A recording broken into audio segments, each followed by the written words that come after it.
ಎಲ್ಲರಿಗೂ ನಮಸ್ಕಾರ ಸ್ನೇಹಿತರೆ. ಜ್ಯೋತಿಷದ ಪ್ರಕಾರ 2025ರ ಜನವರಿ ತಿಂಗಳಲ್ಲಿ ವೃಷಭ ರಾಶಿಯವರ ವೃತ್ತಿ, ವೈಯಕ್ತಿಕ, ಆರ್ಥಿಕ ಸ್ಥಿತಿ, ಕೌಟುಂಬಿಕ ಜೀವನ ಹಾಗೂ ಪ್ರೀತಿಯ ಜೀವನ ಹೇಗಿರಲಿದೆ, ಈ ವಿಷಯಗಳನ್ನು ಗಮನದಲ್ಲಿಟ್ಟುಕೊಂಡು ವೃಷಭ ರಾಶಿಯವರಿಗೆ 2025 ಜನವರಿ ತಿಂಗಳು ಹೇಗಿರಲಿದೆ ಎನ್ನುವುದರ ರಾಶಿಫಲ ನೋಡೋಣ ಬನ್ನಿ. ಅದಕ್ಕೂ ಮುಂಚೆ ನೀವಿನ್ನು ಚಾನಲ್ಗೆ ಸಬ್ಸ್ಕ್ರೈಬ್ ಆಗಿಲ್ಲ ಅಂದ್ರೆ ಈಗಲೇ ಸಬ್ಸ್ಕ್ರೈಬ್ ಆಗಿ, ಹಾಗೆ ವಿಡಿಯೋಗೆ ಲೈಕ್ ಮಾಡಿ, ವಿಡಿಯೋ ಸ್ಕಿಪ್ ಮಾಡದೆ ಕೊನೆ ತನಕ ನೋಡಿ. ಹಣಕಾಸಿನ ಪರಿಸ್ಥಿತಿ. ಹಣಕಾಸಿನ ವಿಚಾರದಲ್ಲಿ ಶಾಂತವಾಗಿರುವಂತಹ ಪರಿಸ್ಥಿತಿಯನ್ನ ನೀವು ಕಾಣಬಹುದು. ಆರಂಭದಲ್ಲಿ ನೀವು ಗಳಿಸುವಂತಹ ಆದಾಯ ಹಾಗೂ ಖರ್ಚು ಸಮಾನ ಪ್ರಮಾಣದಲ್ಲಿ ಇರುವಂತಹ ಸಾಧ್ಯತೆಗಳು ಹೆಚ್ಚಾಗಿ ಕಂಡು ಬರುತ್ತಿವೆ.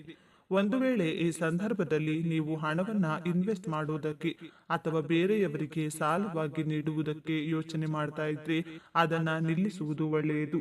ಇದು ನಿಮಗೆ ದೊಡ್ಡ ಮಟ್ಟದ ಆರ್ಥಿಕ ನಷ್ಟವನ್ನ ತಂದು ಕೊಡಬಹುದು.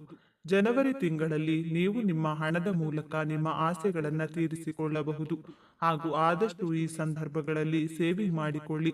ಆದರೆ ಅಂತ್ಯದಲ್ಲಿ ಹೆಚ್ಚಾಗುವಂತಹ ಖರ್ಚುಗಳಿಂದಾಗಿ ಸ್ವಲ್ಪ ಮಟ್ಟಿಗೆ ಆರ್ಥಿಕ ಪರಿಸ್ಥಿತಿ ಕುಂಠಿತಗೊಳ್ಳುವ ಸಾಧ್ಯತೆ ಇದೆ, ಎಚ್ಚರವಾಗಿರಿ. ವೃತ್ತಿ ಜೀವನ. ಕರಿಯರ್ ಅಂದ್ರೆ ಉದ್ಯೋಗ ದೃಷ್ಟಿಯಲ್ಲಿ ವೃಷಭ ರಾಶಿಯ ಜಾತಕದವರಿಗೆ ಉತ್ತಮವಾಗಿರಲಿದೆ ಅಂತ ವೈದಿಕ ಜ್ಯೋತಿಷ್ಯ ಶಾಸ್ತ್ರ ಹೇಳುತ್ತೆ. ಹೊಸ ಕೆಲಸವನ್ನ ಹುಡುಕುತ್ತಿರೋ ನಿರುದ್ಯೋಗಿಗಳು ಕೂಡ ಉತ್ತಮ ಕೆಲಸವನ್ನ ಪಡೆದುಕೊಳ್ಳುವುದಕ್ಕೆ ಯಶಸ್ವಿಯಾಗಲಿದ್ದಾರೆ. ಆರಂಭದಲ್ಲಿ ನೀವು ಉದ್ಯೋಗದಲ್ಲಿ ಉತ್ತಮ ರಿಸಲ್ಟ್ ಪಡೆದುಕೊಳ್ಳುತ್ತೀರಿ. ಕೆಲವೊಂದು ಸೀಕ್ರೆಟ್ ಮೂಲಗಳಿಂದ ಒಳ್ಳೆಯ ಲಾಭವನ್ನ ಕೂಡ ಪಡೆದುಕೊಳ್ಳುತ್ತೀರಿ. ನಿಮ್ಮ ಸಹೋದ್ಯೋಗಿಗಳು ಕೂಡ ಹಿರಿಯ ಅಧಿಕಾರಿಗಳ ಜೊತೆಗೆ ಸಂಬಂಧ ಉತ್ತಮವಾಗಲಿದೆ. ಅದೃಷ್ಟದಿಂದಾಗಿ ಸುಲಭವಾಗಿ ನೀವು ಕೆಲಸದಲ್ಲಿ ಪ್ರಮೋಷನ್ ಕೂಡ ಪಡೆದುಕೊಳ್ಳುತ್ತೀರಾ. ಯಾವುದೇ ರೀತಿಯ ದೊಡ್ಡ ಲಾಭವನ್ನ ಪಡೆದುಕೊಳ್ಳೋಕೆ ಅಥವಾ ದೊಡ್ಡ ಸಾಧನೆಯನ್ನ ಮಾಡುವುದಕ್ಕೆ ಸೆಪ್ಟೆಂಬರ್ ತಿಂಗಳು ನಿಮಗೆ ಅದೃಷ್ಟದ ತಿಂಗಳಾಗಿರಲಿದೆ. ಈ ಸಮಯದಲ್ಲಿ ನಿಮ್ಮ ಪ್ರಯತ್ನಕ್ಕೆ ಸರಿಯಾದ ಪ್ರತಿಫಲ ದೊರಕಲಿದೆ. ದಾಂಪತ್ಯ ಜೀವನ. ಮದುವೆ ಅಂದ್ರೆ ದಾಂಪತ್ಯ ಜೀವನದ ವಿಚಾರದಲ್ಲಿ ವೃಷಭ ರಾಶಿಯವರು ಮಿಶ್ರ ಫಲಿತಾಂಶವನ್ನ ಪಡೆದುಕೊಳ್ಳುವ ಸಾಧ್ಯತೆ ಹೆಚ್ಚಾಗಿದೆ. ತಿಂಗಳ ಆರಂಭದಲ್ಲಿ ದಾಂಪತ್ಯ ಜೀವನ ಉತ್ತಮವಾಗಿಯೇ ಮುಂದುವರಿಯಲಿದೆ. ಏಪ್ರಿಲ್ ನಂತರ ಕೂಡ ನಿಮ್ಮ ದಾಂಪತ್ಯ ಜೀವನ ನಿಮಗೆ ಸಮಾಧಾನ ನೀಡುವ ರೀತಿಯಲ್ಲಿ ಮುಂದುವರೆದುಕೊಂಡು ಹೋಗಲಿದೆ. ಆದರೆ ಅಕ್ಟೋಬರ್ ಮಧ್ಯಂತರದಿಂದ ದಾಂಪತ್ಯ ಜೀವನದಲ್ಲಿ ಚಿಂತೆಗಳು ಹೆಚ್ಚಾಗಲು ಪ್ರಾರಂಭವಾಗುತ್ತವೆ.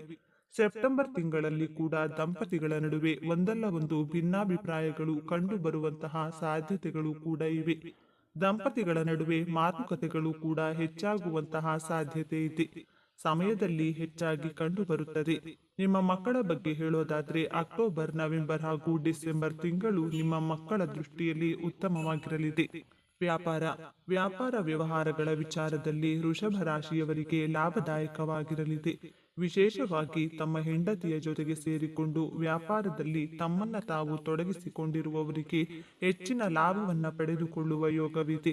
ಏಪ್ರಿಲ್ನಿಂದ ಜುಲೈವರೆಗೆ ವ್ಯಾಪಾರ ವ್ಯವಹಾರವನ್ನ ಮಾಡುವುದಕ್ಕೆ ವೃಷಭ ರಾಶಿಯವರಿಗೆ ಶುಭ ಸಮಯ. ಈ ಸಮಯದಲ್ಲಿ ವ್ಯಾಪಾರವನ್ನ ಪ್ರಾರಂಭ ಮಾಡಿದ್ರೆ ಕೈತುಂಬ ಲಾಭವನ್ನ ಪಡೆದುಕೊಳ್ತೀರಿ.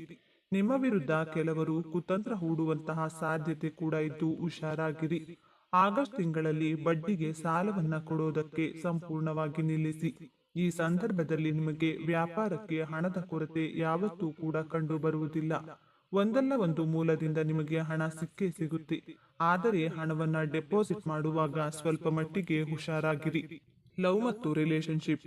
ತಿಂಗಳ ಆರಂಭದಲ್ಲಿ ರಿಲೇಶನ್ಶಿಪ್ನಲ್ಲಿ ನೀವು ಉತ್ತಮ ಫಲಿತಾಂಶವನ್ನೇ ಕಾಣಬಹುದು. ಏಪ್ರಿಲ್ ಹಾಗೂ ಜೂನ್ ತಿಂಗಳಲ್ಲಿ ಹೊಸ ರಿಲೇಶನ್ಶಿಪ್ನಲ್ಲಿ ವೃಷಭ ರಾಶಿಯ ಜಾತಕದವರು ಪ್ರವೇಶ ಮಾಡುವ ಸಾಧ್ಯತೆ ಹೆಚ್ಚು. ಅದರಲ್ಲೂ ವಿಶೇಷವಾಗಿ ಯಾರಿಗಾದ್ರೂ ಪ್ರಪೋಸ್ ಮಾಡಬೇಕು ಅಂತ ಅಂದುಕೊಂಡಿರುವಂತವರಿಗೆ ಖಂಡಿತವಾಗಿಯೂ ಇದು ಬೆಸ್ಟ್ ಟೈಮ್. ನವೆಂಬರ್ ತಿಂಗಳು ರಿಲೇಶನ್ಶಿಪ್ಗೆ ಸಾಮಾನ್ಯ ಸಮಯ ಅಂತ ಹೇಳ್ಬೋದು. ಈ ಸಂದರ್ಭದಲ್ಲಿ ನೀವು ನಿಮ್ಮ ಪ್ರೀತಿ ಪಾತ್ರರಿಗೆ ಅತ್ಯಂತ ಹತ್ತಿರವಾಗಬಹುದಾಗಿದೆ. ಆದರೂ ಕೂಡ ಸ್ವಲ್ಪ ಮಟ್ಟಿಗೆ ಜಾಗೃತರಾಗಿರಬೇಕು. ಯಾಕೆಂದ್ರೆ ವಿನಾಕಾರಣ ನೀವು ಈ ಸಂದರ್ಭದಲ್ಲಿ ನಿಮ್ಮ ಸಂಗಾತಿಯ ಜೊತೆಗೆ ಜಗಳ ಮಾಡಿಕೊಳ್ಳಬೇಕಾಗಿ ಬರಬಹುದು.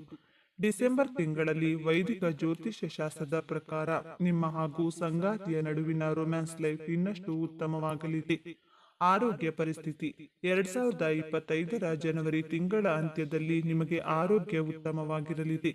ಆದರೆ ಏಪ್ರಿಲ್ನಿಂದ ಸೆಪ್ಟೆಂಬರ್ ತಿಂಗಳ ಮಧ್ಯದವರೆಗೆ ಆರೋಗ್ಯದಲ್ಲಿ ಸ್ವಲ್ಪ ಮಟ್ಟಿಗೆ ಸಮಸ್ಯೆಗಳನ್ನು ನೀವು ಎದುರಿಸಬೇಕಾಗಿ ಬರುತ್ತದೆ ಅನ್ನುವುದನ್ನು ಕೂಡ ಈ ಸಂದರ್ಭದಲ್ಲಿ ವೈದಿಕ ಜ್ಯೋತಿಷ್ಯ ಶಾಸ್ತ್ರ ತಿಳಿಸುತ್ತದೆ.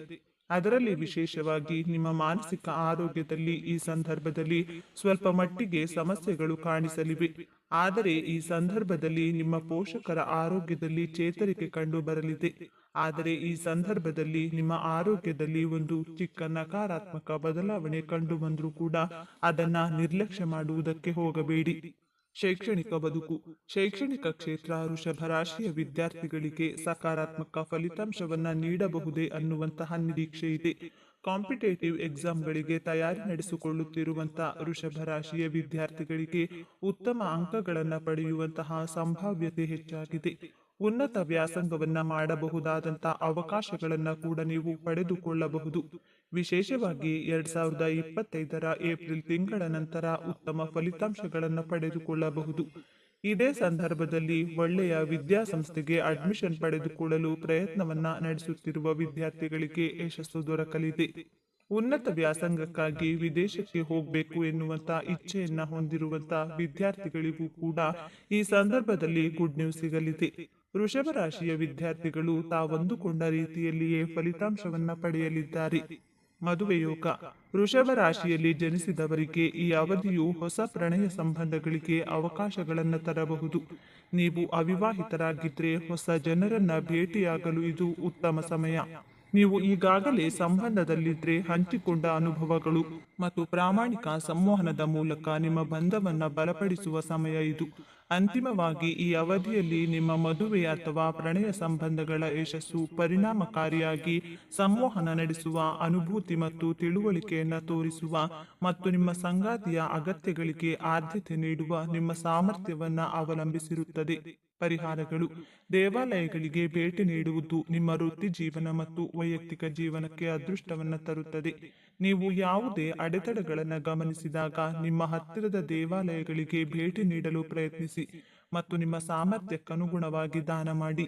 ಇತರರಿಗೆ ಸಹಾಯ ಮಾಡುವುದು ಅದೃಷ್ಟವನ್ನು ತರುತ್ತದೆ ಮತ್ತು ದೀರ್ಘಾವಧಿಯಲ್ಲಿ ನಿಮ್ಮನ್ನು ತೊಂದರೆಗಳಿಂದ ದೂರವಿರಿಸುತ್ತದೆ ಎಂಬುದನ್ನ ಯಾವಾಗಲೂ ನೆನಪಿಡಿ. ಅಗತ್ಯವಿರುವ ಜನರಿಗೆ ಆಹಾರ ಪದಾರ್ಥಗಳು ಮತ್ತು ಬಟ್ಟೆಗಳನ್ನು ದಾನ ಮಾಡಿ. ನಿಯಮಿತವಾಗಿ ವ್ಯಾಯಾಮ ಮಾಡುವ ಮೂಲಕ ನಿಮ್ಮ ಆರೋಗ್ಯದ ಬಗ್ಗೆ ಗಮನ ಹರಿಸುವುದು ಒಳ್ಳೆಯದು. ಸೂರ್ಯ ನಮಸ್ಕಾರ ಮಾಡುವುದು ಮತ್ತು ಆದಿತ್ಯ ಹೃದಯ ಸ್ತೋತ್ರವನ್ನ ಪಠಿಸುವುದು ಈ ವರ್ಷ ನಿಮ್ಮ ಆರೋಗ್ಯ ಸ್ಥಿತಿಯನ್ನ ಸುಧಾರಿಸುತ್ತದೆ. ದಕ್ಷಿಣಾಮೂರ್ತಿ ಅಥವಾ ದತ್ತಾತ್ರೇಯನನ್ನ ಪೂಜಿಸಿ. ಶ್ರೀ ರುದ್ರಂ ಪಠಿಸಿ. ಗುರು ಸ್ತೋತ್ರವನ್ನ ಪಠಿಸಿ ಮತ್ತು ಗುರುವಾರ ಉಪವಾಸವನ್ನ ಆಚರಿಸಿ. ಗುರುವಾರ ಹಳದಿ ಮಣಿಯನ್ನ ಧರಿಸಿ ಮತ್ತು ದತ್ತಾತ್ರೇಯ ಭಗವಂತನನ್ನ ಪೂಜಿಸಿ. ಮಕ್ಕಳಿಗಾಗಿ ಮಹಾಮೃತ್ಯುಂಜಯ ಜಪ ಮಾಡಿ. ಲಕ್ಷ್ಮಿ ಪೂಜೆ ಮಾಡಿ. ಕನಕಧಾರ ಸ್ತುತಿ ಅಥವಾ ಇತರ ಯಾವುದೇ ಲಕ್ಷ್ಮಿ ಸ್ತೋತ್ರವನ್ನ ಪಠಿಸಲು ಪ್ರಯತ್ನಿಸಿ. ಶಿವ ಮತ್ತು ಶನಿದೇವರನ್ನ ಪೂಜಿಸುವುದರಿಂದ ನಕಾರಾತ್ಮಕ ಪರಿಣಾಮ ಕಡಿಮೆಯಾಗುತ್ತದೆ. ಬಡ ವಿದ್ಯಾರ್ಥಿಗಳು ಮತ್ತು ಬಡ ವೃದ್ಧರಿಗೆ ದಾನ ಮಾಡಿ. ಸ್ನೇಹಿತರೆ, ಈ ಮಾಹಿತಿ ನಿಮಗೆ ಇಷ್ಟವಾಗಿದ್ದಲ್ಲಿ ದಯವಿಟ್ಟು ಶೇರ್ ಮಾಡಿ, ಲೈಕ್ ಮಾಡಿ ಮತ್ತು ನಮ್ಮ ಚಾನೆಲ್ಗೆ ಸಬ್ಸ್ಕ್ರೈಬ್ ಆಗಿ. ಎಲ್ಲರೂ ಭಕ್ತಿಯಿಂದ ಓಂ ಶ್ರೀ ಶನೇಶ್ವರ ನಮಃ ಅಂತ ಕಾಮೆಂಟ್ ಮಾಡಿ. ಧನ್ಯವಾದಗಳು.